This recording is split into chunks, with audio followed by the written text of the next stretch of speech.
Okay. Well, thank you so much for being here with us today.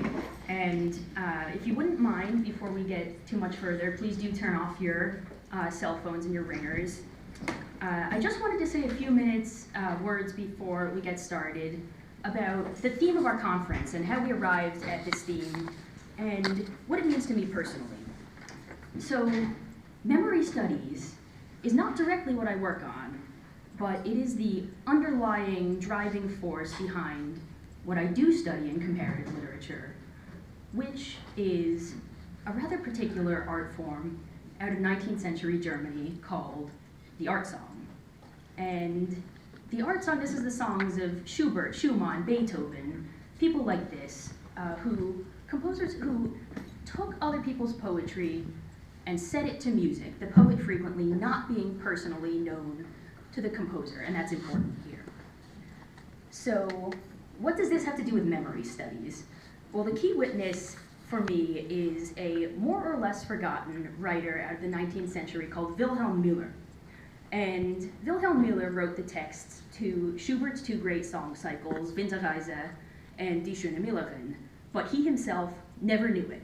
During his life, never knew Schubert. Both of them died young, died strangers.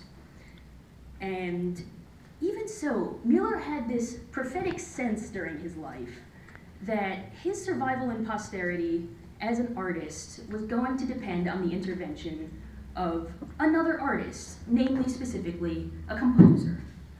So in 1815, Müller writes to his diary, "I can neither play nor sing, yet when I write verses, I sing and play after all. If I could produce the melodies, my songs would be more pleasing than they are now. But courage, perhaps there is a kindred spirit somewhere who will hear the tunes behind the words and give them back to me. A kindred spirit who will hear the tunes behind my words and give them back to me." To me, this is an endlessly suggestive, endlessly fascinating concept, and also, for present purposes, a figure for the dependence of one artist on another, one art form on another, if you like, simply one human being on another.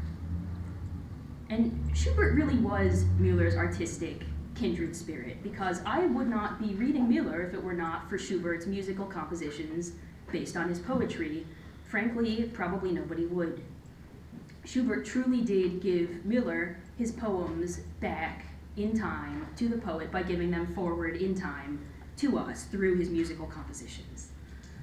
I want to tell you one more story about kindred spirits on our theme. And this story comes from my own family. This is a story from my Oma, who is German-born but lives in Louisville, Kentucky. So one day, Oma got a call from a stranger in the small Swabian town of Biberach. And the stranger called to say that while cleaning out his house, he had found an item of some concern to my family. In this man's house, there's an urn which he discovered had been used as an impromptu time capsule by previous occupants of the house. And in that time capsule, in that urn, he found a letter from Oma's grandfather. In that letter, Oma's grandfather sets the time and the place, and he closes like this: "And so, I give this piece of writing into the future. May the one who will find it someday on reading these lines think lovingly of the signer, Samuel Wallersteiner, Biberach, August 1894. So the stored Oma, and now me, to honor her grandfather's wish, remember me with love. That call then is an act of remembrance, and it begets other acts of remembrance.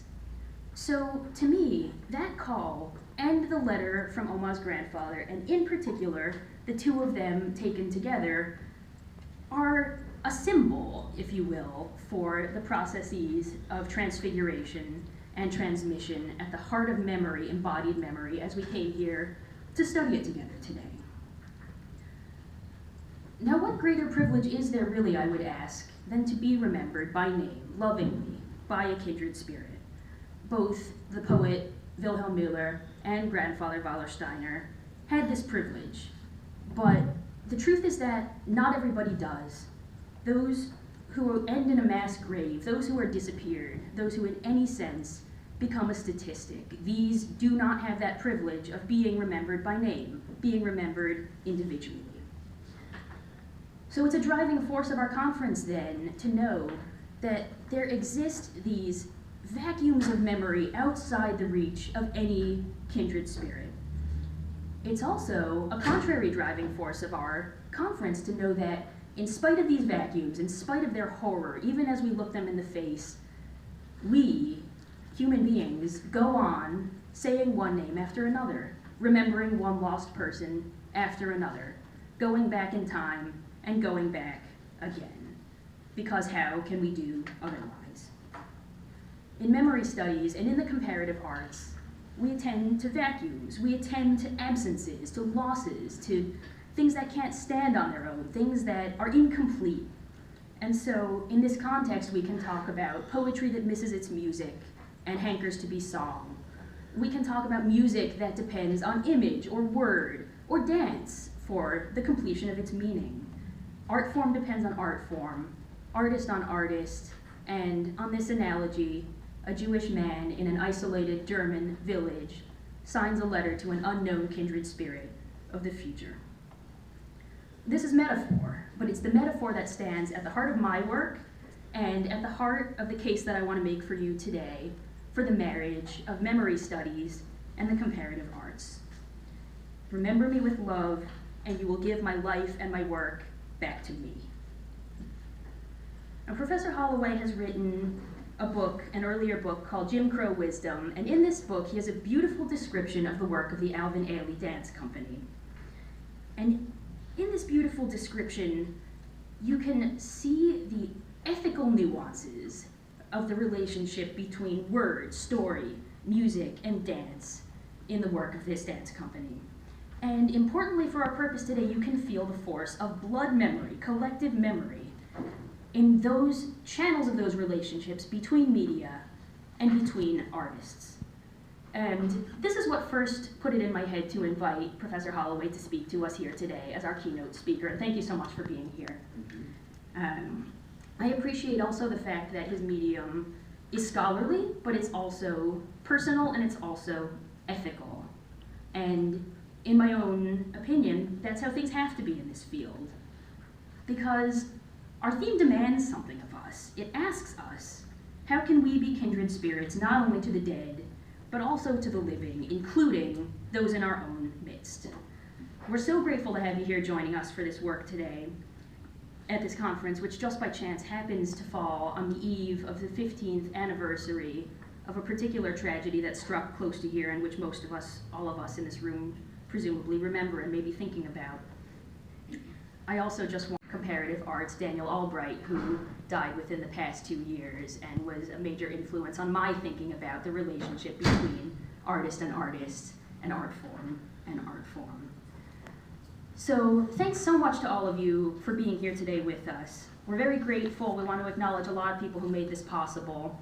Our department, first of all, we're so grateful to have their backing and the opportunity to run this conference. We want to thank our chair, Eileen Reeves, who will join us tomorrow, our Director of Graduate Studies, Ben Baer, our Director of Undergraduate Studies, Lital Levy, and our indispensable program administrators, Valerie Kanka and Cheryl Cantore. No way we could do this without them. We also want to thank our faculty advisors, Lital Levy and Susanna Draper, who have been an unshakable force of guidance and inspiration and wisdom to us from day one of planning this conference. We're so grateful to them. We want to thank all of our faculty who have been supportive of us and an inspiration, and all of our peers, our fellow graduate students in the comparative literature department, other departments. So nice to see some of you here. Thanks so much, especially those of you who have volunteered your time with this conference. Most grateful to you. We want to thank our respondents who are here to make this a proper conversation. Thank you so much, Nigel Cunningham, who will give the reply to Professor Holloway's keynote. Thank you also to Professor André Benaim, Professor Ben Baer, Aaron Bartels-Swindels, and Liesl Yamaguchi. And thank you so much to our chairs for our panels, Gianni Fun, Yanni Feku, and Jacob Plagman, and Josh Calvo. So we hope these 2 days will prove a chance to sink our teeth into these themes that we've laid out for you, but just as importantly also a chance for us to come together, to celebrate each other's work, and crucially, to enjoy each other's company. So please join me in that. Thanks so much for coming. And